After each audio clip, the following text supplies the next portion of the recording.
Par 161 voix pour, 2 contre et 3 abstentions, les conseillers nationaux ont voté le 6 décembre 2024 la loi des finances pour l'exercice budgétaire 2025. Même si ce budget a été approuvé par une large majorité, la plénière était ponctuée d'échanges vifs entre les conseillers et le ministre d'État en charge des finances, de l'économie et plan. D'abord, le conseiller Béral Mbaye-Koubou a relevé le fait que le projet du budget est parvenu tardivement au CNT. Vous vous permettez de déposer le budget sur le bureau de l'Assemblée nationale, chaque année avec retard.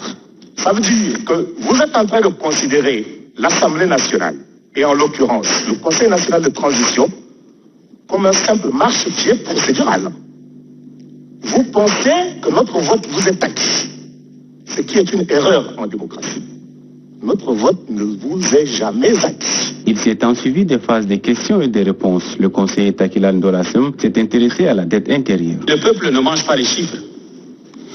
Le panier de la ménagère est vide. Tout a augmenté, sauf les salaires. La dette intérieure n'est pas payée. Les entreprises investissent, mais derrière, on ne les paye pas. On a presque tout payé.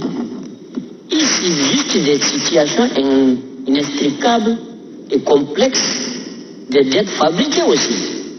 C'est ceux-là qui font le bruit. La responsabilité aussi, c'est de protéger les ressources de l'État. Et de payer quand on a l'intime conviction.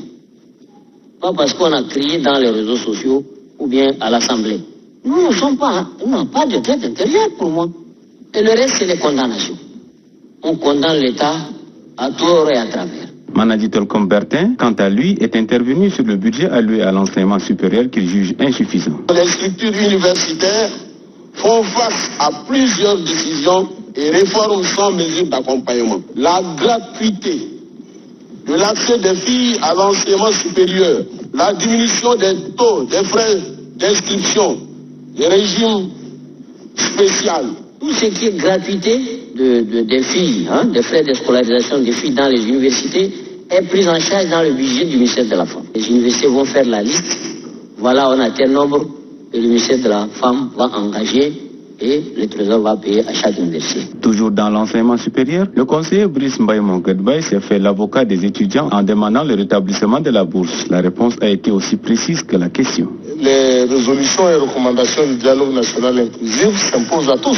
Nous avons souverainement décidé de réhabiliter les bourses d'études. Qu'en est-il exactement après 2 ans puisque nous finissons la transition? Mais quant au dialogue, les gens ont fait là. Ils ont fait les calculs. On mettait les bourses avant parce que les enfants venaient tous à N'Djamena, à l'université de N'Djamena qui était la seule université. Maintenant, l'idée, c'est de construire les universités dans chaque province là-bas.